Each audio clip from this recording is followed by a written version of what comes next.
उपस्थित सम्पूर्ण महानुभावहरू आवश्यकता अनुसार आसनलाई पुनः जोड्ने अबको क्रममा कार्यक्रमलाई अगाडि बढाउन चाहन्छु। कार्यक्रमको शुभारम्भमा सम्पूर्ण उपस्थित महानुभावहरूलाई हामीले बाहिर खुला चौरमा सबैलाई एकैपटक बोलाएर पनि छलफल गरौँ भन्ने हामीले सोचेको हो। हामी त्यो चाहन्थ्यौँ, तर त्यो गर्न सकिने अवस्था रहेन। यसरी हामीले थोरै थोरै गरेर खण्ड खण्डमा छलफल गर्नुपर्ने हाम्रो बाध्यता रह्यो यो महामारीको कारणले। त्यसकारण हाम्रो हलको क्षमता जति छ त्यही क्षमता अनुसार मात्रै हामीले यो पहिलो चरणमा बोलाएका हौँ। यसलाई त्यही रूपमा बुझिदिनु हुनेछ र अन्य समुदायका अरू अभिभावकहरू, अन्य छुट्नुभएका सङ्घ संस्थाका प्रतिनिधिहरू, अन्य छुट्नुभएका समाजसेवीहरू, अन्य छुट्नुभएका चाहिँ पूर्व विद्यार्थीहरू सबैलाई हामीले बोलाउँछौँ, सबैलाई बोलाउँछौँ हामीले। अब हामीले धेरै अरू तरिकाले पनि, जस्तो एउटा भेगीय हिसाबले पनि बोलाउँ कि एक भेगबाट एउटा अर्को भेगबाट एउटा भन्ने पनि सोचेका थियौँ। सङ्घ संस्थाहरू अथवा प्रतिनिधित्व पनि पूर्व विद्यार्थीको एकपटक, अरूको अभिभावकको एकपटक, सङ्घ संस्थाको एकपटक गरौँ कि भन्ने नि सोचेका थियौँ। तर चाहिँ त्यसरी गर्नुभन्दा मिक्सअप भयो भने कम्तीमा सबैका धारणाहरू यहाँ चाहिँ छलफल हुनेछन् र छलफल भइसकेपछि त्यहाँ विद्यार्थीको धारणा नि आउनेछ, युवाको धारणा नि आउनेछ, होइन, वन समिति स्थानीय सङ्घ संस्थाको पनि आउनेछ, आमा समूहको पनि आउनेछ, बुद्धिजीवीहरूको पनि आउनेछ, अभिभावकहरूको पनि आउनेछ र पूर्व अब अध्यक्षज्यूहरू, पूर्व समितिका सदस्यज्यूहरूको पनि धारणा आउनेछ र प्रत्येक चाहिँ भेलालाई हामीले मिक्सअप भेला जस्तो होइन खण्ड खण्डमा गरे नि कम्तीमा मिश्रित छलफल होस् भन्ने हिसाबले पनि यसरी चाहिँ हामीले बोलाएका हौँ। त्यसैले पनि सबैलाई समेट्न नसकिएको हो। यो कुरा समुदायमा यहाँहरूले सन्देशको रूपमा पनि लगिदिनु हुनेछ भन्ने अपेक्षा गर्दछौँ। किनभने हामी छुट्यौँ, हामीलाई विद्यालयले वास्ता गरेन भन्ने पनि लाग्न सक्छ। त्यसो होइन, हामीले लिस्ट उठाएका छौँ। जो लिस्टमा हामीले त लिस्ट नै अनुसार सबै अभिभावकको लिस्ट उठाएका छौँ र यो पटक चाहिँ उपस्थित हुनुभएकोहरूको पनि महानुभावहरूको पनि लिस्ट उठाएका छौँ र अरू बाँकीहरूलाई फेरि अर्को चरणमा हामी पत्राचार गर्नेछौँ। यो कुरा निवेदन गर्न चाहे पहिला। र अब हामीले यो भेलाको आयोजना गर्नुको उद्देश्यको सम्बन्धमा म चाहिँ केही कुराहरू राख्न चाहन्छु। आदरणीय महानुभावहरू, हाम्रो विद्यालय आर्थिक वर्ष 2076-77कै अन्तिममा 76-77कै अन्तिममा हाम्रो विद्यालय नमुना विद्यालयको रूपमा घोषित भयो। खास गरी यो नमुना विद्यालय के हो भन्ने विषयमा पनि अब धेरै कुराहरू, कतिपय अनुमान, कतिपय यथार्थ, कतिपय जिज्ञासा, कतिपय चासोका कुराहरू हामीले सुन्ने गरेका पनि छौँ। अब यो नमुना विद्यालय हाम्रो विद्यालयमा पर्नुभन्दा अगाडि नै हामीलाई पनि एउटा नौलो थियो। के हो त यो नमुना, कस्तो बन्छ भन्ने कुरा थियो। हामीले यसको धेरै लामो प्रक्रियापछि एउटा अध्ययन गर्ने मौका हामीले पायौँ र बल्ल नमुना भनेको त यस्तो रहेछ भन्ने कुरा चाहिँ बुझ्यौँ। मैले बुझेँ त्यो कुरालाई। अब यो कुरा हामीले अब गत वर्ष पनि एउटा भेला गरेर गर्न चाहेका थियौँ, तर कोभिडको कारणले त्यस्तो भेला गर्न सकेनौँ। र अनि अर्को कुरा, नमुना विद्यालयमा घोषित भइसकेपछि, नेपाल सरकारबाट घोषित भइसकेपछि राष्ट्रिय रूपमा नै एउटा चाहिँ अन्तर्क्रिया र एउटा चाहिँ यो प्रबोधिकरण हुने रहेछ। त्यो प्रबोधिकरण पनि हाम्रो शिक्षा तथा मानव स्रोत विकास केन्द्र छ, जसलाई हामीले शिक्षा विभाग भन्छौँ। त्यो शिक्षा विभागले त्यो प्रबोधिकरण गरेको थिएन, त्यो ओरिएन्टेसन गरेको थिएन। त्यो ओरिएन्टेसन नगरेको हुनाले नै हामीले गत वर्ष 1 वर्षभरि हाम्रो त्यो 1 वर्ष खेर गयो। त्यो 1 वर्ष हामीले गर्न सकेनौँ। तर यो ओरिएन्टेसन हाम्रो गएको चाहिँ यो असार महिनामा नै ओरिएन्टेसन सम्पन्न भयो। असार महिनाको मलाई लाग्छ 15 गते र 23 गते 2 दिन गरेर ओरिएन्टेसन सम्पन्न भयो र त्यो ओरिएन्टेसन पछाडि मात्रै हाम्रो प्रक्रिया सुरु हुन्थ्यो। त्यो भएको हुनाले प्रक्रियागत ढङ्गले हामीले ओरिएन्टेसन गरेमा सहभागी भयौँ। ओरिएन्टेसनमा सहभागिता हो हाम्रो। त्योबाट धेरै कुराहरू, ल अबदेखि तपाईँहरू कार्यक्रम अगाडि बढाउनुहोस् भन्ने निर्देशन भयो र त्यही निर्देशन अनुसार नै हामीले चाहिँ कार्यक्रमहरू अगाडि बढाउन थाल्यौँ। यो स्वमूल्याङ्कन अनुसूचीले हाम्रो अहिलेको अवस्था के छ त भन्ने कुरा चाहिँ यहाँ दिएको छ। हामी यहाँ अहिले ग्रुप विभाजन गरेर यो पनि हजुरहरूलाई उपलब्ध गराउँछौँ। यो हेरेर अहिलेको अवस्था यस्तो रहेछ हाम्रो स्कुलको, यसमा ढाँट्नु पर्ने कुरा केही छैन, जस्ताको तस्तै हामी राखेका छौँ यहाँ। किनभने अभिभावकहरूलाई नै ढाँट्यौँ, यहाँका सरकारवालाहरूलाई नै स्कुलको बारेमा बढाइ चढाइ गऱ्यौँ भने त यथार्थ चाहिँ योजनै बन्दैन होइन। त्यो भएको हुनाले यो रुजु सूचीमा स्पष्टसँग छ। यो रुजु सूची हामीले तपाईँहरूलाई अहिले दिन्छौँ, समूहमा छलफल गरेर सुझाव सङ्कलन गर्छौँ। जस्तो यहाँ आन्तरिक यो यहाँ के छ भने अति राम्रो भन्नाले विद्यालयले अपेक्षित राष्ट्रिय मापदण्ड पुरा गरेको, राम्रो भन्नाले विद्यालयले न्यूनतम राष्ट्रिय मापदण्ड पुरा गरेको, र तत्काल सुधार गर्नुपर्ने भन्नाले विद्यालयले न्यूनतम राष्ट्रिय मापदण्ड पुरा नगरेको यहाँ दिएको छ। जस्तो कक्षा 1 दोहोऱ्याउने विद्यार्थी दर 1% भन्दा कम न्यूनतम हुनुपर्ने, अपेक्षित 0 हो, हाम्रोमा 0 नै छ। कोही पनि विद्यार्थी कक्षा 1 मा फेल भएर बसेको छैन। त्यस्तै कक्षा 3 दोहोऱ्याउने विद्यार्थी दर न्यूनतम 1% हुनुपर्ने राष्ट्रिय मापदण्ड अनुसार, अपेक्षित 0 हो, 0 बनाउने भन्ने हो, हाम्रोमा पनि के छ त 0 नै छ। कक्षा 5 दोहोऱ्याउने विद्यार्थी दर 1% भन्दा कम हुनुपर्ने, अपेक्षित 0 हो, हाम्रोमा पनि 0 छ। र कक्षा 3 को औसत प्राप्ताङ्क जस्तो नेपालीको 60% न्यूनतम हुनुपर्ने भन्ने राष्ट्रिय मापदण्ड छ। 100% पुर्याउनु पर्यो, 100 पढाएपछि त 100 ल्याउन सक्ने हुनु पर्यो नि, लक्ष्य त त्यो हो। हाम्रोमा कति छ त भने 78.93 छ, 78.93 छ। त्यस्तै गणितमा 60 हुनुपर्ने, 100 पुर्याउने लक्ष्यमा हाम्रो 77.20 छ। गणितमा अङ्ग्रेजीमा चाहिँ हाम्रो 81.80 छ, सामाजिकमा 80.53 छ, र विज्ञानमा 77% छ। त्यस्तै 1-5 को औसत प्राप्ताङ्क हाम्रो नेपालीको 84, गणितको 47 भयो। अब हजुरहरूले दिने सुझाव के हो त भन्दा, जस्तो हाम्रो न्यूनतम हुनुपर्ने 60 भनेको छ, राष्ट्रिय मापदण्ड 60 हुनुपर्छ है भनेको छ, अपेक्षा 100 पुर्याउने छ लक्ष्य, तर हाम्रोमा छ कति 47 छ। यसले के देखायो त भन्दा हाम्रो स्कुलका विद्यार्थीहरू गणितमा कमजोर भए, 5 कक्षामै कमजोर भए। अब हजुरहरूले के यहाँ सुधार दिने छ नि, तत्काल गर्नुपर्ने, राम्रो अति राम्रो भन्ने, तत्काल गर्नुपर्नेमा हजुरहरूले के लेख्नु पर्यो त, तत्कालै गणित सुधारको लागि चाहिँ पहल गर्नु पर्यो भनेर चाहिँ हजुरहरूले सुझाव दिनु पर्यो। हो यो मोडेल हो, मैले यसरी दिनु होला भन्न खोजेको। अब त्यसै गरी हजुरको गणित अङ्ग्रेजीमा 77% छ, सामाजिकमा 54% छ, र विज्ञानमा 88 छ। अब सामाजिकको 54 5 कक्षाको भनेको किन हो त भन्नुहुन्छ भने, सामाजिक केमा छ त, सामाजिक अङ्ग्रेजी विषयहरू इङ्ग्लिस मिडियममा छ। हामीले चाहिँ इङ्ग्लिस मिडियममा पढाएका छौँ होइन। हाम्रो सबै विद्यार्थीहरू इङ्ग्लिस मिडियमको बेसबाट 4-5 मा त आएका छैनन्। त्यसले गर्दाखेरि सोसल स्टडी उनीहरूलाई इङ्ग्लिस मिडियममा के भयो, गाह्रो भयो। त्यसले गर्दाखेरि 4 कक्षा 5 कक्षाको सोसल स्टडी इङ्ग्लिस साइन्स नै यिनीहरूको के भयो त अलिक कम भयो होइन, उपलब्धि कम भयो। अब यसलाई हामीले कसरी गर्नु पर्ला त होइन, कसरी सुधार गर्नु पर्ला, हजुरहरूलाई जे लाग्छ त्यो अहिले चाहिँ दिनुहुनेछ। अब यो कुरा भयो। अनि सूचकहरू धेरै छन्। जस्तो गत शैक्षिक सत्रमा जम्मा कक्षा सञ्चालन भएको दिन 210 दिन हुनुपर्ने भनेको थियो, 220 भन्दा बढी बनाउने भन्ने थियो। हाम्रो 220 दिन चाहिँ कक्षा सञ्चालन भएको छ। गत वर्ष धेरै थियो, 232 दिन, अझ त्योभन्दा अगाडि भएको थियो। अहिले 220 मात्रै भयो। यो कोरोनाको कारणले हामीले चाहिँ यो धेरै गराउन सकेनौँ। गत शैक्षिक सत्रमा कक्षा 1 देखि 5 सम्ममा विद्यार्थीको औसत उपस्थिति दिन 210 दिन भनेको छ, 220 दिन बनाउने भनेको हाम्रो जम्मा 112 दिन भयो। हामीले यो अघिल्लो वर्षको उपस्थिति दिनलाई हामीले चाहिँ वैकल्पिक शैक्षिक पद्धतिमा जुन भन्यौँ नि, अब टोलमा गएर पनि हामीले लियौँ, त्यसमा त्यो विद्यार्थीहरू कति उपस्थित भए त्यसलाई पनि यसमा जोडेका छौँ है। कोरोनाकै कारणले यो पुरै चाहिँ यो सबै त उपस्थित त भएन, त्यो कुरालाई पनि जोड्यौँ। तर यहाँ स्कुलमै चाहिँ आएको भनेको जम्मा 112 दिन मात्रै औसतमा विद्यार्थी आयो। गत शैक्षिक सत्रमा शिक्षकको औसत उपस्थितिको दिन होइन, यो 92% हुनुपर्ने भनेको छ होइन।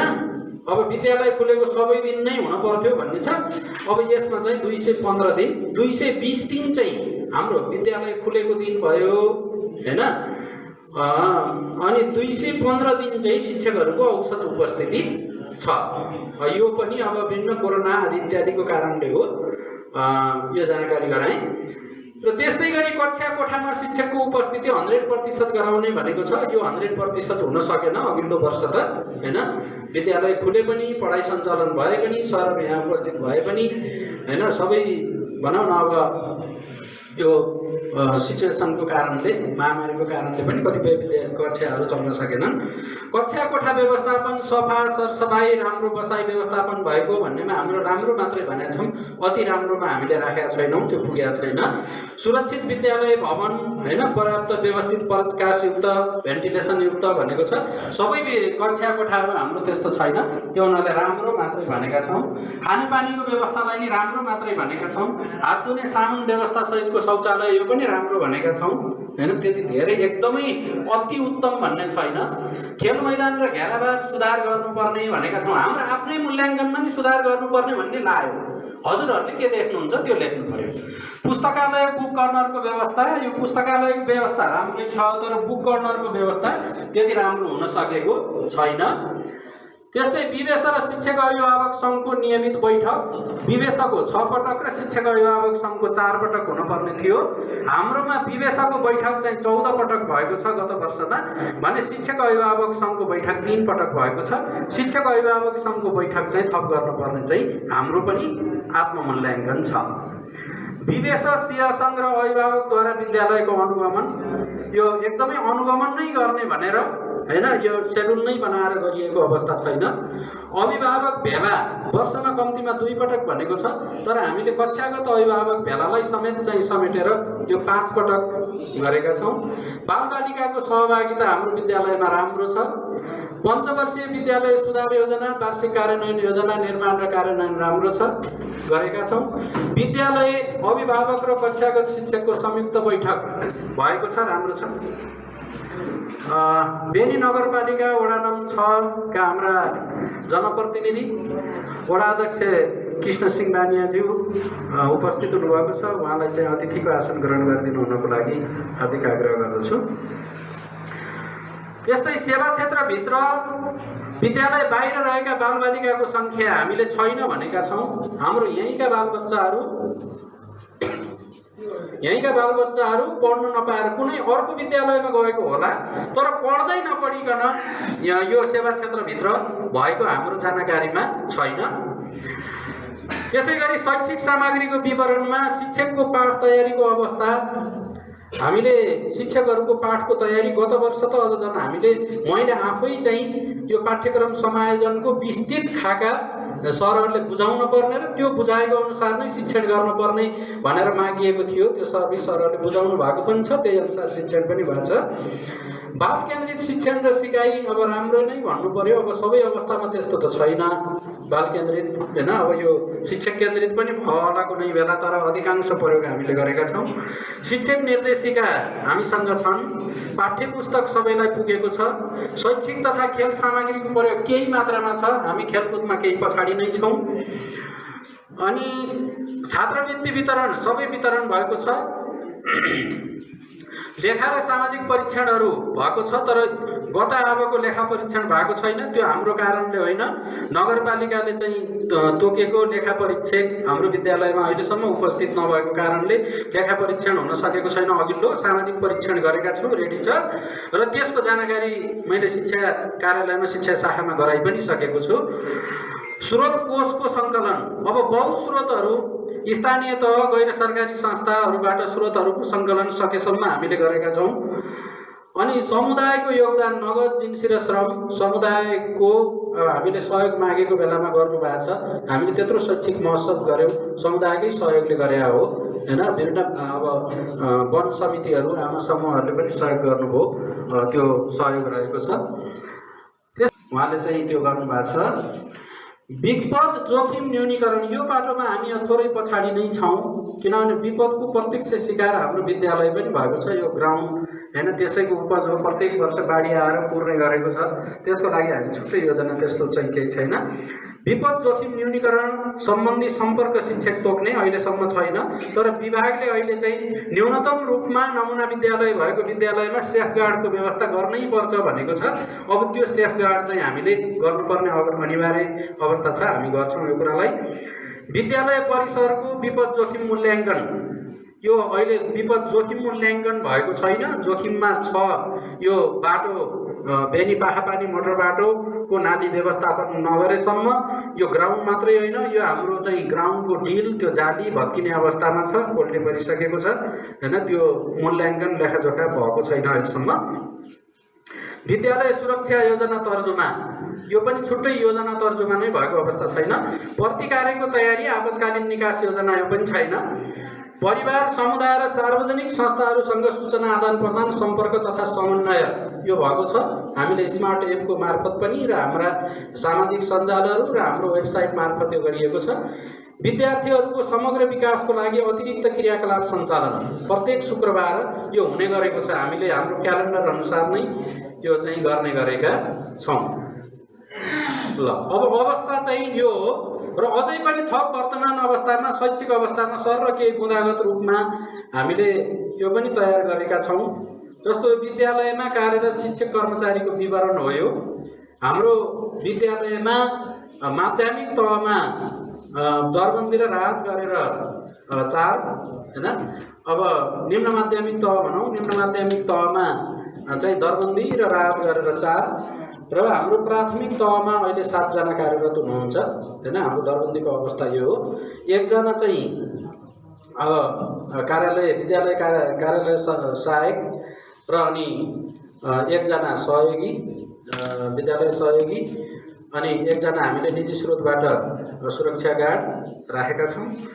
र अनि अर्को विद्यालय नर्स कार्यक्रम अन्तर्गत चाहिँ 1 जना नर्स हुनुहुन्छ करारमा। यो वर्ष पनि कन्टिन्युटी होला, निरन्तर रहनुहुन्छ होला। र अनि उच्च मावि तहमा 11-12 को लागि 2 जना, एउटा दरबन्दी र एउटा चाहिँ कोटा अनुदान कोटा हामीमा प्राप्त भएको छ। यसको विवरण हो यो। त्यसपछि कक्षागत विवरण हामीले जस्तो विद्यार्थी सङ्ख्याको कक्षागत विवरण 2076 सालको हो। यो 304 जना कुल विद्यार्थी सङ्ख्या थियो 2076 सालमा है। यो दलित जनजाति अन्य र छात्र छात्राको विवरण गर्दाखेरि अब हाम्रो टोटल विद्यार्थी 304 जना रहेको हो। र यो 2077 को हामीले योजना बनाउँदाखेरि कम्तीमा 3 वर्षको एनालाइसिसबाट योजना निर्माण गर्न थालेका छौँ। किनभने विभागले नै भनेको के छ भने 1 वर्षको मात्रै तथ्याङ्क राख्ने, अनि त्यो तथ्याङ्कको एनालाइसिसै भएन कि हाम्रो बढ्दो ट्रेन्ड हो कि घट्दो ट्रेन्ड हो भन्ने कुरा त थाहा पाउनु पर्यो नि योजना बनाउँदा हैन।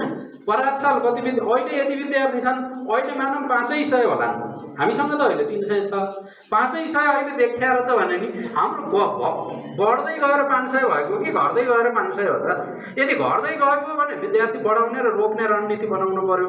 बढ्दो अवस्था हो भने अझै अब सुविधा थप गर्दै जानु पर्यो विद्यार्थीहरूलाई। त्यसकारण कम्तीमा 3 वर्षको एउटा एनालाइसिस चाहिन्छ भन्ने हिसाबले हामीले त्यो बनाइराखेका छौँ। त्यसको आधारमा हामी गर्छौँ। कक्षागत विद्यार्थी 2078 साउन 10 गतेसम्मको हो। यो 285 जना विद्यार्थी अहिले छन् साउन 10 गतेसम्मको भर्नाको। अझै केही विद्यार्थीहरू भर्ना हुनै आएका छैनन्, यो कोभिडको कारणले हो। तर सर्टिफिकेट लिएर पनि बाहिर नगएको हुनाले सबै विद्यार्थीहरू यहीँ छन् भन्ने हाम्रो चाहिँ हामीले त्यो ठम्याएका छौँ।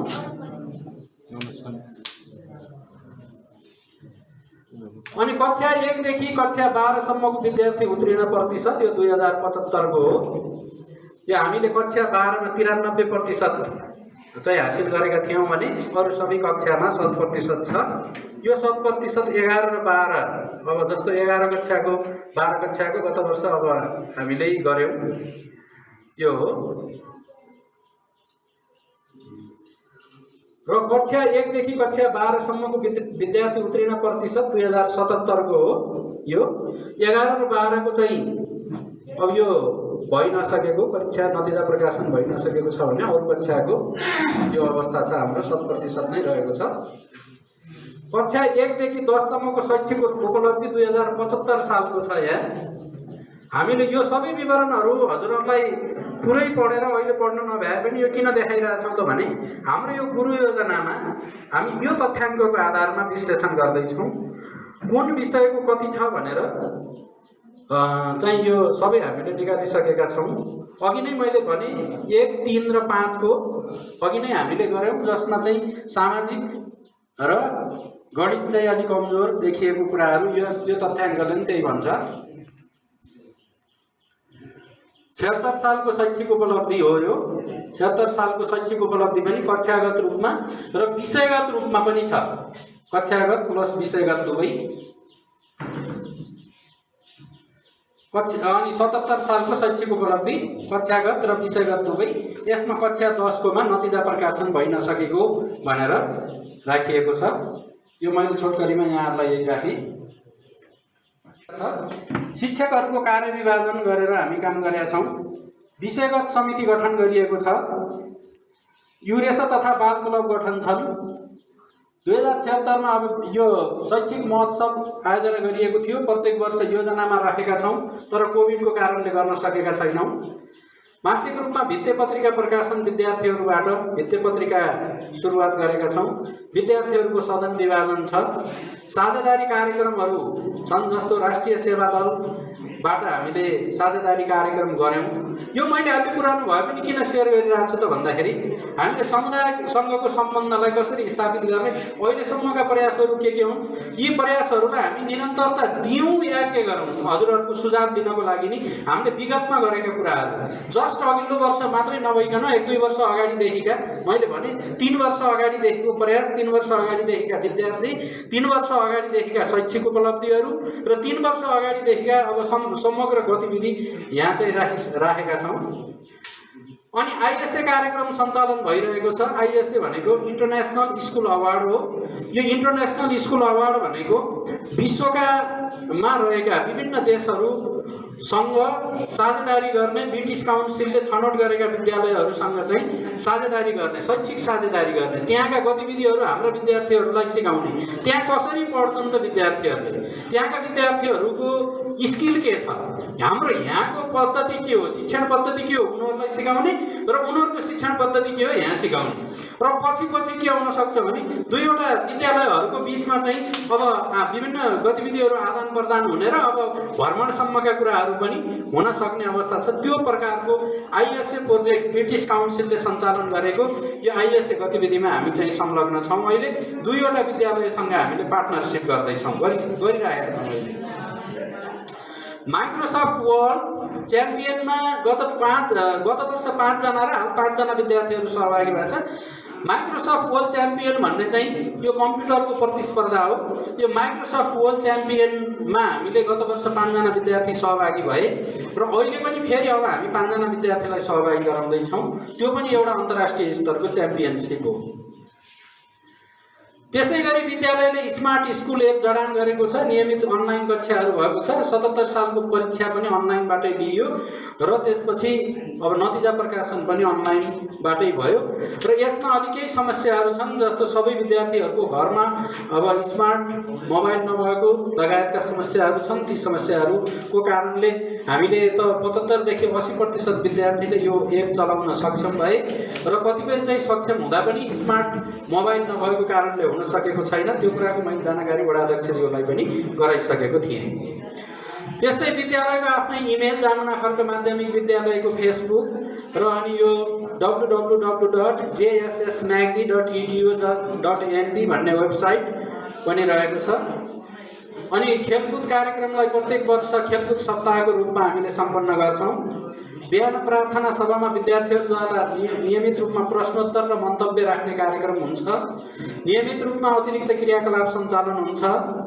विद्यालय नर्सद्वारा नियमित रूपमा स्वास्थ्य परीक्षण र परामर्श, हरेक नतिजा प्रकाशन पश्चात कक्षागत अभिभावक भेला, नतिजा विश्लेषण र पुरस्कार वितरण र लब्धाङ्क पत्र वितरण, अभिभावक सङ्घको नियमित अन्तर्क्रिया, विद्यालयको सम्पूर्ण गतिविधि समेटिएको डकुमेन्ट्री तयार हामीसँग छ र त्यही डकुमेन्ट्री हामीले एनटिभी प्लसको प्रमोसन कार्यक्रमबाट पनि प्रसारण भएको थियो भने शिक्षकले चाहेमा गर्न सक्छन् भन्ने एउटा कार्यक्रम प्राध्यापक डाक्टर विद्यानाथ कोइराला सँगको अन्तर्क्रियामा पनि हामीले प्रेजेन्ट गरेका थियौँ र उत्कृष्ट विद्यालयको रूपमा जिल्लाका 2वटा विद्यालयहरूले हामीले पेश गरेका थियौँ। त्यो खालको कार्यक्रमलाई अब निरन्तरता दिनुपर्छ भन्ने सोचिरहेका छौँ। वार्षिक रूपमा सामाजिक परीक्षण र लेखा परीक्षण इमिस अध्यावधिक छ र अहिले हामीले नमुना विद्यालय भएको हुनाले इमिसलाई यो इमिसबाट आर्थिक क्रियाकलाप पनि इमिसबाटै गर्नुपर्ने भनेर अहिले आएको छ। त्यसकारण इमिसमा हामीले इमिसको सफ्टवेयर नै हामीले आन्तरिक हिसाब किताबको लागि चाहिँ स्मार्ट स्कुल एप प्रयोग गरे पनि हामीले शिक्षा विभागसँग अनि शिक्षा कार्यालयसँग नगरपालिकासँगको तथ्याङ्क अध्यावधिक गर्दाखेरि आर्थिक कुराहरू पनि हामीले इमिस मार्फत नै गर्छौँ। अब विद्यालय सुधार योजना निर्माण र कार्यान्वयन, विज्ञान प्रयोगशाला, कम्प्युटर ल्याब, लाइब्रेरी र पुस्तकालयको नियमित प्रयोग, कक्षा 11-12 मा मानविक शिक्षाशास्त्र र व्यवस्थापन संकायमा निःशुल्क अध्यापन, जिल्ला स्तरीय विभिन्न निकाय तथा सङ्घ संस्थाबाट उत्कृष्ट नतिजा प्राप्त गरे बापत पुरस्कार प्राप्त भएको छ। वार्षिक कार्यपात्र अनुसार विद्यालयका गतिविधि सञ्चालन। यहाँ केही फोटोहरू छन्, यो महोत्सवका फोटोहरू। हाम्रो साइन्स ल्याब, कम्प्युटर ल्याब, खेलकुद कार्यक्रम र यो सामान्य गतिविधिहरू यो हो। भौतिक अवस्था, जग्गाको क्षेत्रफल, विद्यालयको कम्पाउन्डमा रहेको 5 रोपनी 9 आना सहित करिब 48 रोपनी 47 पोइन्ट समथिङ जग्गा छ। अनि भवन सङ्ख्या 4, जम्मा कोठा 23, शौचालय 6, डेस्क बेन्च सङ्ख्या 125 सेट, खानेपानीको धारा 4, घेराबार भएको, विज्ञान प्रयोगशाला व्यवस्थित नै छ सानो, पुस्तकालय कोठा भएको करिब 8000 पुस्तकहरू छन् हामीसँग। कम्प्युटर कोठा छुट्टै छ, 36वटा कम्प्युटर अट्न सक्ने हामीले डेस्क बेन्चहरू फर्निचर तयार गरेका छौँ। तर कम्प्युटर हाम्रो जम्मा 20वटा छ, त्यही पनि पुराना CRT वाला मोनिटर भएको कम्प्युटर छन्। हाल भएका कम्प्युटर सङ्ख्या 20 set, smart board 1, projector 2, printer 2, colour 1, colour एउटा छ, अर्को सादा प्रिन्टर, फोटोकपी मेसिन 2वटा छ। साउन्ड सिस्टम व्यवस्थित साउन्ड सिस्टम छ हामीसँग। अन्य फर्निचरहरू केही मात्रामा डेस्क टेबलहरू छन्। खेल मैदान अव्यवस्थित छैन। बिजुली बत्ती भएको, वैकल्पिक ऊर्जाको व्यवस्था पनि छ। शैक्षिक सामग्रीहरू केही मात्रामा छ, टेलिफोन छ, ई पुस्तकालय, ई लाइब्रेरी पनि छ, त्यसको अपडेट भएको छैन, अलि पुरानै हो। इन्टरनेटको व्यवस्था छ, विद्यालयको वेबसाइट छ। यसका चाहिँ केही पिक्चरहरू हुन् यिनीहरू। अब आर्थिक अवस्था, विद्यालयका आम्दानीका स्रोतहरू, सरकारी अनुदान भयो, अभिभावकबाट सहयोग भयो, चन्दा सहयोगहरू। अब चन्दा सहयोग हो, यो चन्दा लिन पाइँदैन भन्ने छ। सहयोग भन्यो भने फेरि त्यही पैसा लिन पाइने रहेछ। विभिन्न स्थानीय सङ्घ तथा संस्थाबाट प्राप्त हुने आम्दानीहरू तपाईँहरू पटक पटक गरिराख्नु भएको छ। त्यस्तै अब ब्याज आम्दानी थोरै भए पनि हाम्रो ब्याज आम्दानी छ। विद्यालयको जग्गाबाट प्राप्त हुने आम्दानी, चमेना गृहबाट केही प्राप्त हुन्छ, चमेना गृह हामीले करारमा दिएका छौँ, त्योबाट प्राप्त हुने आम्दानी। निवेदन प्रमाणपत्रहरू बापत वडाभित्रका सामुदायिक वन होइन यिनीहरूबाट चाहिँ आम्दानी हुन्छ।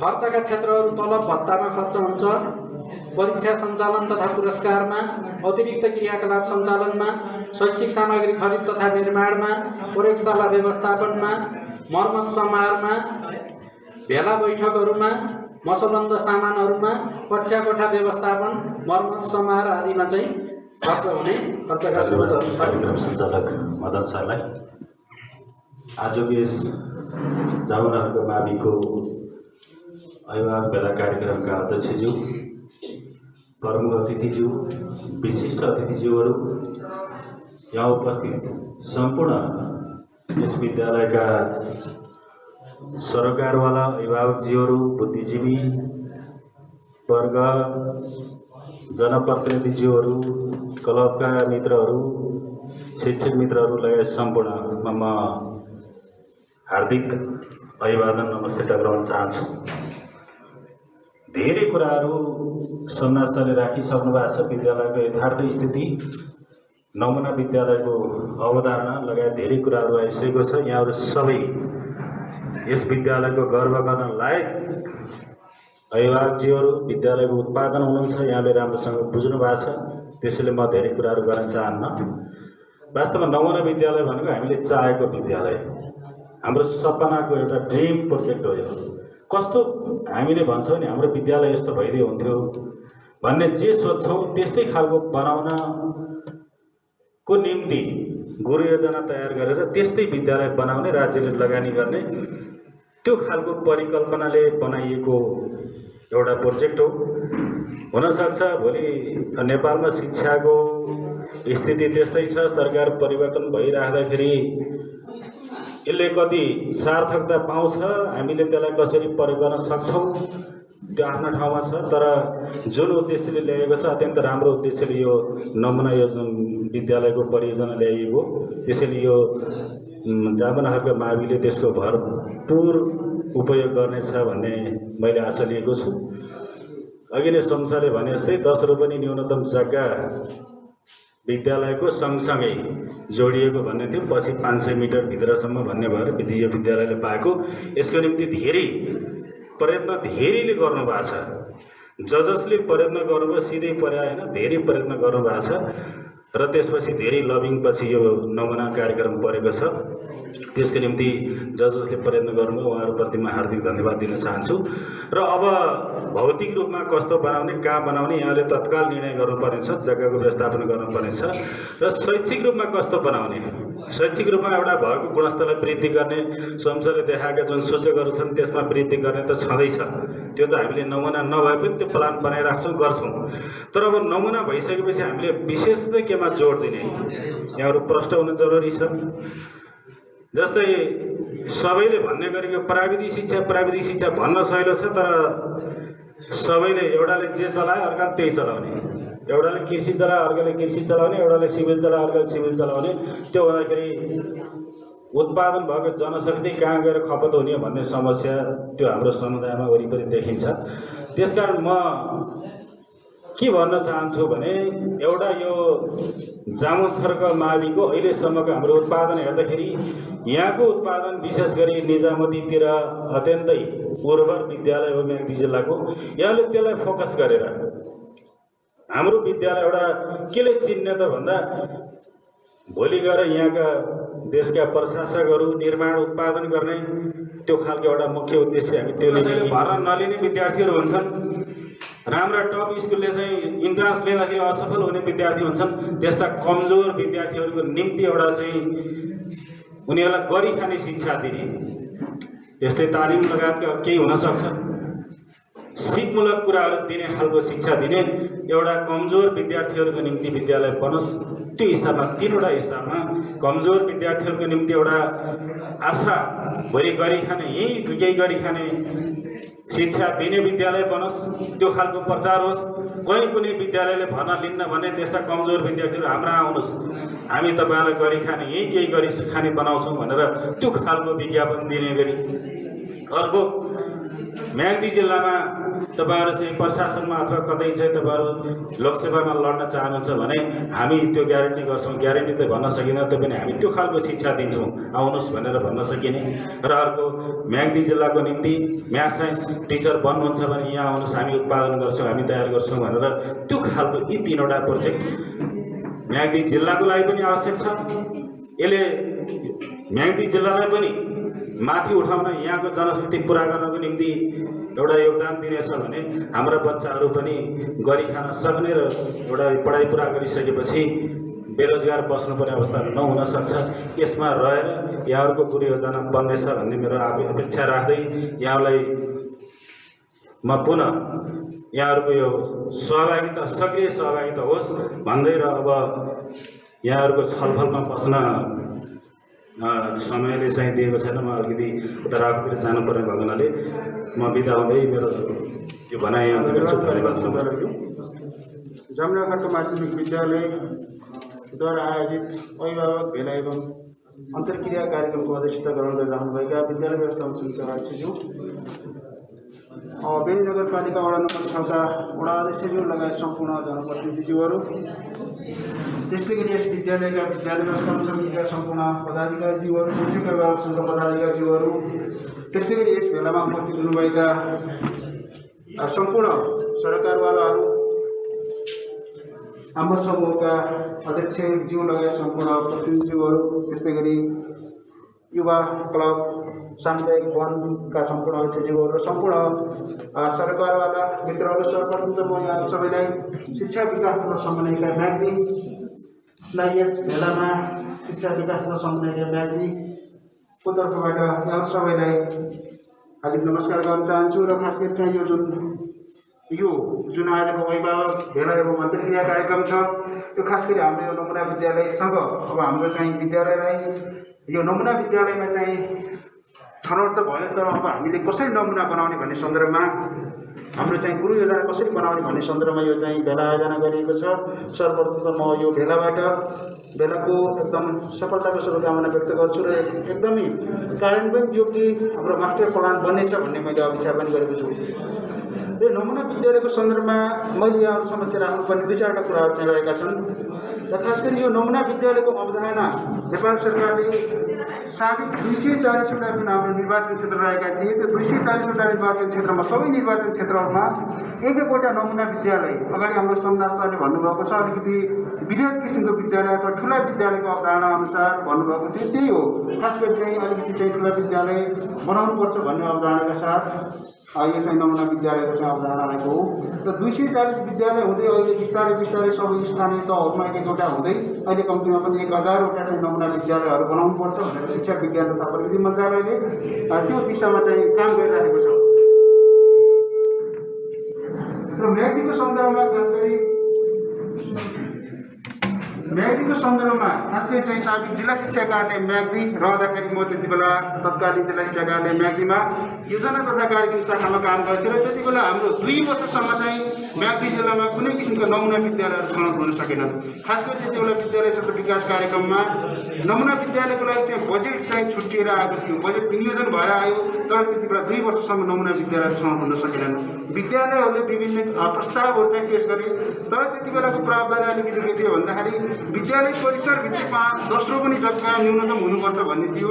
त्यो मापदण्ड पुरा हुन नसक्दाखेरि हाम्रो 2 वर्षको आर्थिक वर्ष 73-74 र 74-75मा हाम्रो नमुना विद्यालयको कार्यक्रम बापत प्राप्त विनियोजन भएको जुन रकम छ, त्यो रकम चाहिँ फ्रिज हुनु पुग्यो, किनभने त्यति बेला विद्यालयहरू चाहिँ छनौट हुन सकेनन्।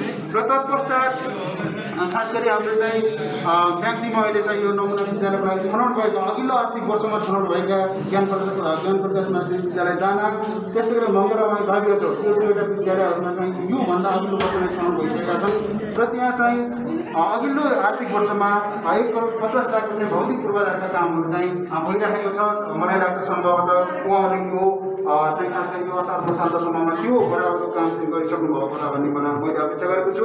र खास गरी जामनगरको माध्यमिक विद्यालय तत्पश्चात मात्र त्यो 2वटा विद्यालय पछाडि चाहिँ छनौट भयो र यो वर्ष चाहिँ हाम्रो चाहिँ यो जामनगरको माध्यमिक विद्यालयको लागि 1,50,00,000 रुपियाँ चाहिँ शिक्षा विज्ञान तथा प्रविधि मन्त्रालय, शिक्षा तथा मानव स्रोत विकास केन्द्र हुँदै वित्तीय हस्तान्तरण भएर हाम्रो बेनी नगरपालिका मार्फत चाहिँ त्यो रकम प्राप्त हुने हो। र त्यसको निम्ति हामीले चाहिँ एउटा चाहिँ गुरु योजना चाहिँ बनाउनु पर्ने हुन्छ। र खास गरी हाम्रो गुरु योजनाले मुख्य रूपमा चाहिँ अगाडि जोड्न सरले चाहिँ खास गरी धेरै कुराहरू चाहिँ समेट्नु भएको छ। खास गरी त्यो गुरु योजना भनौँ अथवा हाम्रो नमुना विद्यालयमा हुनैपर्ने कुराहरू के हो, न्यूनतम रूपमा हुनुपर्ने कुराहरू के हुन् र हाम्रो अवस्था अहिले के हो भन्ने विषयमा चाहिँ हाम्रो सोमनाथ सरले विद्यालयका प्रधानाध्यापकबाट यो विषयमा स्पष्ट चाहिँ कुराहरू चाहिँ आइसकेको छ। खास गरी चाहिँ हाम्रो निर्देशिकाले नमुना विद्यालयमा हुनुपर्ने कुराहरू के छ र त्यसको अहिले चाहिँ हाम्रो अवस्था के छ भन्ने विषयमा चाहिँ स्पष्ट भइसकेको छ। र यहाँले खास गरी अब हाम्रो अवस्था पहिचान गरिसके पछाडि हाम्रो त्यो नमुना विद्यालय सञ्चालन सम्बन्धी जुन निर्देशिका छ, त्यो निर्देशिकामा भएका आधारहरूमा हाम्रो विद्यालयलाई चाहिँ कसरी अगाडि बढाउने, हाम्रो विद्यालयमा हुनुपर्ने खास गरी चाहिँ भौतिक पूर्वाधारका कुराहरू के हुन्, शैक्षिक पूर्वाधारका कुराहरू के हुन्, सुशासनका कुराहरू के हुन् भन्ने सन्दर्भमा यहाँले चाहिँ कार्यक्रम सफल गर्नुहुनेछ भन्ने मैले अपेक्षा गरेको छु। र खास गरी अब अगाडि हाम्रो सदस्यहरू भनिसक्नु भएको छ। खास गरी अब हामी चाहिँ तत्कालै चाहिँ यो नमुना विद्यालयको सन्दर्भमा एउटा गृह योजना बनाउने चरणमा रहेका छौँ भनेर भनिसक्नु भएको छ र यो गृह योजना बनाउने सन्दर्भमा यहाँहरूको चाहिँ सक्रिय सहभागिता रहनेछ भन्ने मैले अपेक्षा गरेको छु र खास गरी यो जमुनागढको माध्यमिक विद्यालयलाई नमुना विद्यालय छनौट गर्ने सम्बन्धमा म सुरुवातदेखि नै यो कार्यमा चाहिँ संलग्न रहिआएको छु। खास गरी चाहिँ विद्यालयबाट चाहिँ हाम्रोमा चाहिँ प्रस्ताव पठाउने, त्यो प्रस्तावको मूल्याङ्कन गरेर शिक्षा तथा मानव स्रोत विकास केन्द्रमा पठाउने, शिक्षा तथा मानव स्रोत केन्द्रबाट फेरि यहाँ आएको जुन उहाँले भरेको जुन इन्डिकेटर छ त्यो इन्डिकेटरको चाहिँ सत्यापन गर्ने लगायतका सम्पूर्ण कामहरूमा म सुरुवातदेखि यो कार्यमा चाहिँ संलग्न छु र मैले खास गरी चाहिँ अहिलेको अवस्थामा हेर्दाखेरि खास गरी यो जमुनागढको माध्यमिक विद्यालय सन्दर्भमा यो चाहिँ अगाडि चाहिँ कुरा आइसकेको छ। भौतिक पूर्वाधारका कुराहरू नै हो। हामी चाहिँ खास गरी चाहिँ 2-3 वर्षसम्म भौतिक पूर्वाधार विस्तारका काम गर्ने गर्छौँ र यसमा खास गरी बजेट यति नै भन्ने छैन। जस्तै सुरुमा चाहिँ सामान्यतया 1 करोड 50 लाख यो सुरुमा सबै विद्यार्थीले पाएको बजेट यति नै भन्ने छैन र खास गरी हाम्रो गृह योजना कस्तो बन्छ त्यो गृह योजना पुरा गर्ने निम्ति हामीलाई के कति चाहिँ बजेट आवश्यकता पर्छ त्यसको आधारमा चाहिँ प्रत्येक वर्ष चाहिँ योजना अवधिभरमा चाहिँ बजेट चाहिँ छुट्टिँदै जाने। यसै कारणले गर्दाखेरि त्यही अनुरूप जानको निम्ति हामी चाहिँ अग्रसर हुनेछौँ र हामीले खास गरी अगाडि सरले भने जस्तै हाम्रो चाहिँ दूरदृष्टि के हो त होइन, हामी चाहिँ कहाँसम्म पुग्ने हामीले लक्ष्य राख्छौँ भने त्यस किसिमको लक्ष्य निर्धारण गर्ने सन्दर्भमा यहाँको चाहिँ सक्रिय सहभागिता हुनेछ भन्ने अपेक्षा गर्दै मेरो छोटो मन्तव्य अन्त्य गर्न चाहन्छु। धन्यवाद, नमस्कार। सुविधा सम्पन्नै भन्नु पर्यो। सुविधा सम्पन्न शौचालय, खानेपानी सुविधा सम्पन्न अझ राम्रो चाहियो। पानीको बाटो चाहियो।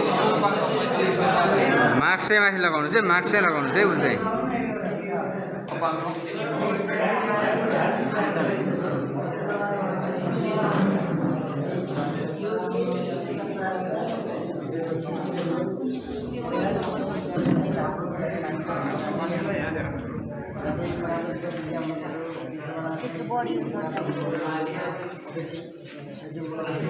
मेरो सल्लाह लिएको चाहिँ मजाले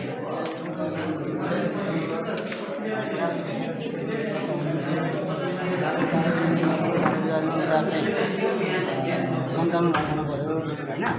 यस्तै यस्तै भन्नु न हजुरले पनि भन्नु तल्लो भएर त त्यति बेला हुन्छ त्यति बेला त तल्लो अझै छ नि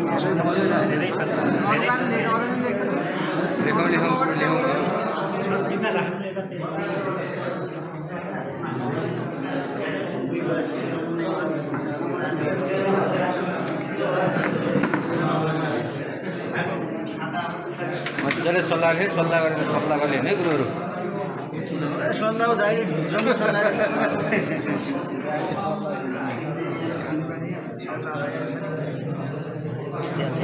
पर्याप्त भौतिक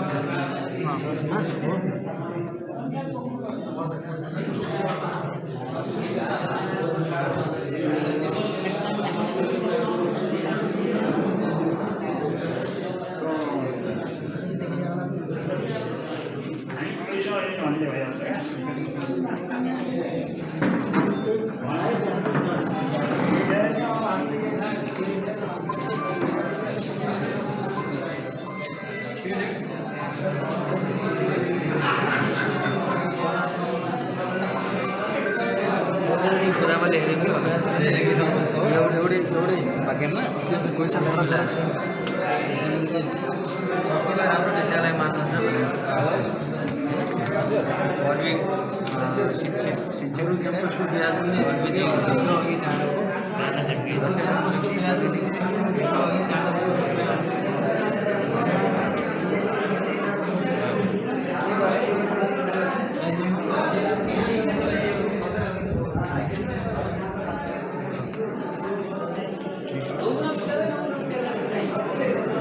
बिस्तारै कुर्सी मात्रै रहने हामीले कुराहरू भन्ने नागरिकहरू सबै सरकारवालाहरू हाम्रो निस्केर गइसक्ने हुन्छ कि जस्तो लाग्यो। म छोटो 5 मिनटमा म छिटाउँछु। आजको यस कार्यक्रमका अध्यक्षज्यू, विशिष्ट अतिथिज्यू, प्रधानाध्यापकज्यू, सम्पूर्ण गुरुवर्ग, अभिभावकज्यूहरू, विभिन्न सङ्घ संस्थाबाट उपस्थित हुनुभएका आदरणीय स्थानीय जनसमुदायज्यूहरू, यस विषयमा म पनि खुसी छु कि अर्थुङ्गे बिही नगरपालिका वार्ड नम्बर 6 को एउटा मात्र माध्यमिक विद्यालय नमुना विद्यालयमा परेको छ। विद्यालयका प्रतिबद्धता व्यक्त गर्न चाहन्छु। विद्यालय लाई यहाँसम्म ल्याइपुर्याउनलाई नितान्त फरक स्वभाव, फरक विचार र फरक एउटा उद्देश्य राखेर अत्यन्त मेरे साथ लागिरहनु भएको प्रज्यू लाग्छ मलाई। उहाँलाई पनि हार्दिक धन्यवाद दिन चाहन्छु, सोमनाथ सरलाई विशेष गरेर। हामीले कुनै पनि ठाउँमा कुनै पनि चिज तयार गर्दा, कुनै पनि संरचना बनाउँदा त्यहाँको नागरिकहरूले अपनत्व लिएन भने त्यो खण्डहर हुन्छ, त्यसको महत्त्व हुँदैन। यो अपनत्व लिनलाई मैले देखेको सानो कुरा के हो भने अर्थुङ्गेमा मैले बुझेको, म गलत हुन सक्छु, मेरो बुझाइ गलत हुन सक्छ, मैले आजसम्म सँगालेका अनुभवहरू ती गलत साबित हुन सक्छन्। अर्थुङ्गेमा धेरै व्यक्तिहरू हुनुहुन्छ, सबै बौद्धिक हुनुहुन्छ, क्षमतावान हुनुहुन्छ र हामीभन्दा धेरै अपन हुनुहुन्छ। तर मान्छे तपाईँको आर्थिक रूपमा असमानता होला, तपाईँको राजनीतिक रूपमा भिन्नता होला, फरकता होला, आर्थिक रूपमा पनि मान्छे तलमाथि होला, शारीरिक रूपमा तपाईँको अग्लो होचो होला। यी हरेक कुरामा समाजमा भिन्नताहरू हुन्छ। तर जब सामाजिक कुरो आउँदाखेरि सामाजिक एकता छैन किन? यो एउटा मलाई अचम्म खड्केको कुरा। विशेष गरेर बेस अर्थुङ्गेमा सामाजिक एकता किन छैन? यो एउटा विषय नै राखेर यहाँका समाजका अगुवाहरूलाई राखेर सामाजिक एकता, समाजको हित हुन्छ भने सबैको एकबद्धता किन छैन त भन्ने विषय सोच्नुपर्ने विषय छ। यो विषयमा मैले भन्दा पनि धेरै स्वयं सोमनाथ सरले अनुभव गर्नुभएको छ, बुझ्नुभएको छ। जो यहाँ उपस्थित हुनुहुन्छ तपाईँहरूले पनि बुझ्नुभएको छ। यही माटोबाट तपाईँहरू जन्मिनुभयो, हुर्किनुभयो। यो विषयलाई यति नै राखेँ। विशेष गरेर कार्यक्रम हामीले बनाउँदाखेरि जहिले पनि म विद्यालयमा आउँछु, हामीले विद्यालयमा अलिकति इन्ट्रेस्टिङ किसिमले कार्यक्रम सञ्चालन गर्ने पद्धतिलाई अगाडि लैजाने। हलमा प्रवेश गर्दाखेरि हुन त म पनि थोरै ढिलो आएँ, मेरो बाध्यताहरू थिए।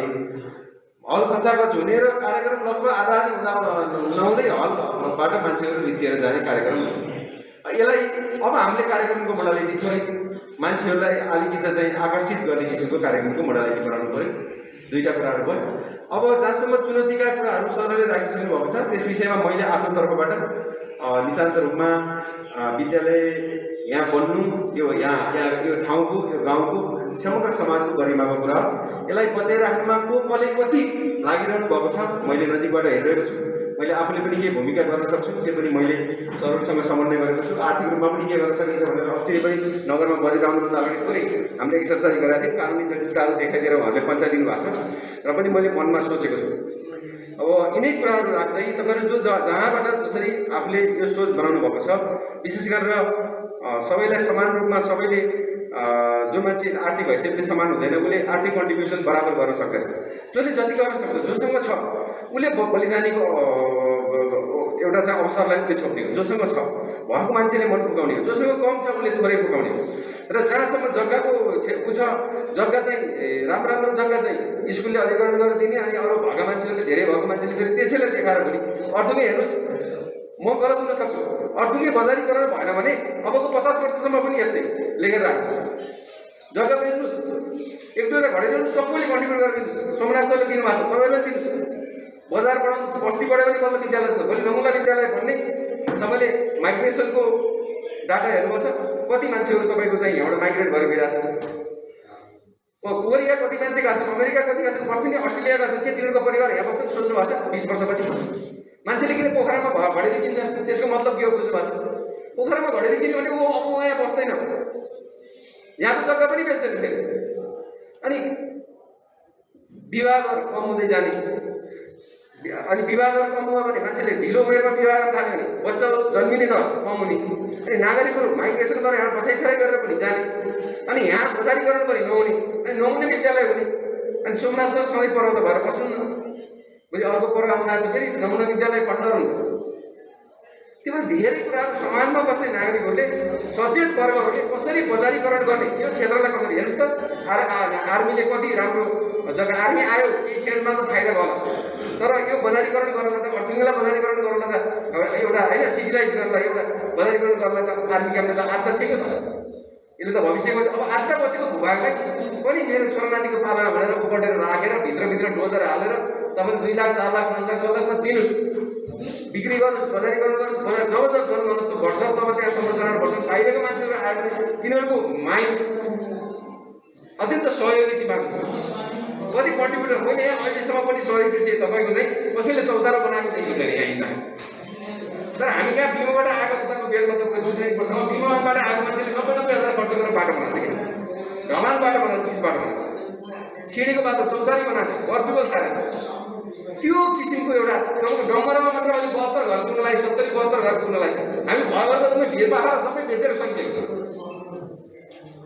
किनभने त्यही अब स्कुल अहिले हामीले तपाईँको के अरे बाल शिक्षाको स्थापना गरिसक्यो बाल शिक्षा चाहिने भयो केही वर्षपछि त्यो बस्ती प्राइमेरी शिक्षा छ त्यो नागरिकको जनघनत्व बजारीकरण गर्नु बस्तीलाई बजारीकरण गर्नु भनेको त्यो शक्ति रहेछ कि पावर त्यसपछि त्यो ठाउँमा के सुविधा चाहिन्छ भनेर राज्यले त्यहाँ तपाईँले दिने कुराहरू पनि रहेछ तपाईँहरू यी कुराहरू धेरै छन् तपाईँहरू आफै विज्ञ हुनुहुन्छ तपाईँहरू आफै देश विदेश देख्नु भएको छ तपाईँहरू आफै एउटा ठाउँमा बसेर कति कुराहरू बुझ्नु भएको छ मभन्दा धेरै अगाडि हुनुहुन्छ तपाईँहरू यो कुराहरू लागू गर्न सकियो भने मात्र हुन्छ अब नभए त पढ्नलाई स्कुल तर जति मान्छे लाग्नुपर्छ घरलाई पठाइन्छ मैले बुझेको हामी आएर सुन्छौँ प्रतिबद्धता व्यक्त गर्छौँ तर हामी फिल्डमा कतिको उत्रिन्छौँ भन्ने कुरा हो बोल्ने कुरा र गर्ने कुरा फरक हो 100% गाह्रो हुन्छ तर यिनै कुराहरू राख्दै मलाई आज 2-3 वटा कार्यक्रम भ्याएर यहाँ आउँदाखेरि थोरै ढिलो आएँ त्यसको लागि पनि म समयमा उपस्थित हुन सकिनँ र यो विद्यालयको आज जुन कार्यक्रम अब यो नयाँ एउटा इनिसियल पिरियड यसमा यो प्रारम्भिक चरणमा मलाई बोलाएर अथवा यो विषयवस्तुको बारेमा जानकारी गराउने अवसर दिनुभयो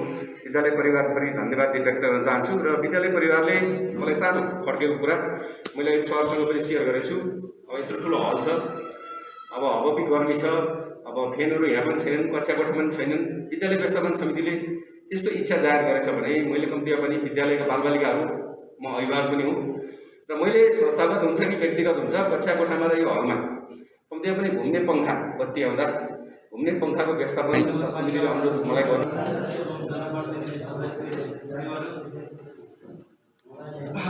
पूर्व विवेश अध्यक्षज्यूहरू सदस्यज्यूहरू पूर्व शिक्षक अध्यक्षज्यूहरू सदस्यज्यूहरू समकक्ष विवेश सदस्य साथीहरू अध्यक्षज्यूहरू शिक्षक अभिभावकका सदस्यज्यूहरू आज हामी त्यो महत्त्वपूर्ण कार्यक्रममा संस्थागत तर्फबाट प्रतिनिधित्व गर्नुहुने अभिभावकहरू छानिकन हामीले पत्राचार गरेका थियौँ हाम्रो पत्रलाई सहर्ष स्वीकारेर अमूल्य समय बावजुद पनि हामी कहाँ उपस्थित भएर हामीलाई महत्त्वपूर्ण सल्लाह सुझावहरू दिनुभयो त्यसमा हामी गौरवान्वित छौँ हजुरहरूको सल्लाह सुझाव अनुसारै हामी अगाडि बढ्नेछौँ र विद्यालयलाई नमुना बनाउनेछौँ भन्ने कुरा हजुरहरू समक्ष प्रतिबद्धता जाहेर गर्न चाहन्छु र अर्को कुरा लागेको कुरा हलाले साम्रो हुँदै पनि गयो म एउटा कुरा राख्नु मन लागेको थियो विशेष गरी नमुनाको क्राइटेरिया सबै पुगेर हामी नमुनामा सिलेक्ट भएका हौँ भन्ने कुरा आम विद्यालयको सेवा क्षेत्रभित्रका अभिभावकहरू मेरो अभिभावकहरू सरकारवाला सम्पूर्णमा जानकारी रहेको कुरा अवगत नै छ तै पनि हामीलाई परेको एउटा चुनौती विद्यालयभित्र 10 रोपनी जग्गा पुगेको कुरा हो हलाले सानो हुँदै गयो यो विषयमा घनीभूत छलफल भएका थिए मेरो फेरि 500 मिटरका जग्गाहरूमा 12-15 गुडियासम्म छलफल भएको छ एउटा निचोड निक्लिँदै गर्दा आर्थिकको कुरा जोडिने आर्थिक कुराको बाटोलाई पनि 4वटा कोणबाट निहाल्ने हामीको सल्लाह भएको थियो जस्तै एउटा कुरा मैले राख्छु यहाँ अध्यक्षज्यू हुनुहुन्छ वडाध्यक्षज्यू आदरणीय पण्डित बुवा हेर्नुहुन्छ बुवा मैले थोरै कुरा राखेँ गाउँमा एउटा शिवालयको नाममा रहेको जग्गा छ अरे त्यो जग्गा त्यो समुदायलाई बेचौँ त्यही पैसा विद्यालयमा ल्याउँ त्यसले राहत हुनेछ अर्जुनले भटान पुरातनको सिमानामा ढुङ्गाबहादुर बानिया र कुपिने महाराज भन्ने नाममा एउटा जग्गा छ त्यो जग्गा त्यहाँको समुदायलाई बेचौँ विद्यालयको नाममा ल्याउँ भन्ने खालका यावत सल्लाहहरू भएका छन् किक्लोटमा यस्तै एउटा जग्गा छ अरे त्यो जग्गा पनि त्यहाँको समुदायलाई बेचौँ विद्यालयको नाममा ल्याउँ भन्ने खालका कुराहरू भएका थिए स्थानीय तहको तर्फबाट अध्यक्षज्यूले गर्ने लगे र पण्डित बुवा त्यो शिवालय क्षेत्र विकास कोषको समितिमा रहनुभएको भएर बुवा त्यो विद्यालयको नाममा त्यो जग्गा ल्याउँ त्यसले पनि हामीलाई आर्थिक बाटोमा केही सहयोग गर्ला भन्ने खालका कुराहरू छन् किक्लोटमा भएको जग्गा ल्याएर मार्फत त्यसलाई टुङ्गो लगाउन सकिन्छ भन्ने खालको कुराकानी थियो मामाले गइसक्नुभयो ती कुराहरू छन् हामीसँग विद्यालयकै नाममा प्रशस्त जग्गा पनि छ आर्थिक चुनौती सँगसँगै जोडिँदै गर्दा ती जग्गाहरूलाई 20औं वर्ष 10औं वर्षमा लिजमा थियो र त्योबाट हामीले बाँधेर हामीले फेरिका जग्गाहरूमा उपभोक्ताले र हाम्रा अभिभावकहरूले र हामीलाई नजिक पर्ने सन्धि सर्पण पर्ने जग्गाहरूलाई बिल्डिङतिर ल्याउँ भन्ने खालका छलफलहरू चलिरहेका थिए। मास पातलो हुँदै गयो यो विषयमा अलि ठुलो छलफल गर्ने कुरा राख्नु मन थियो। ठिकै छ, फेरि अर्को बेलामा राख्नुको लागि यिनै यावत कुराहरू रहँदै गर्दा हामी बुझि पनि सकेका छौँ। विद्यालय नमुना बनाउने हो, बनाउनलाई हामी पर्सिएका छौँ। सबैले पुनर्गठन पर्सिनुपर्छ, मञ्च पनि बनाउने प्रतिबद्धता सबैमा आए जस्तो लागेको छ। आज उपस्थित सम्पूर्णले बुझेका कुराहरू नबुझेको व्यक्तिहरूलाई, नबुझेको अभिभावकलाई, नबुझेको विद्यालयको सेवा क्षेत्रभित्रको अभिभावकलाई बुझाइदिनु भयो भने हामी पक्कै पनि सफल हुन्छौँ। र अघि संस्थाको प्रतिनिधित्व गर्नुहुने सरले दिदीले भने जस्तै हामी बाजा गाजाका साथ नमुना विद्यालय सफल पार्ने छौँ भन्ने कुरा राख्दै आज भएका दुईवटा निर्णयहरू छन्। ती निर्णयहरू सुनाउनै पर्ने हो भने सुनाउँछु, त्यहाँ शिव सरसँग माइक्रोफोन छ होइन। अब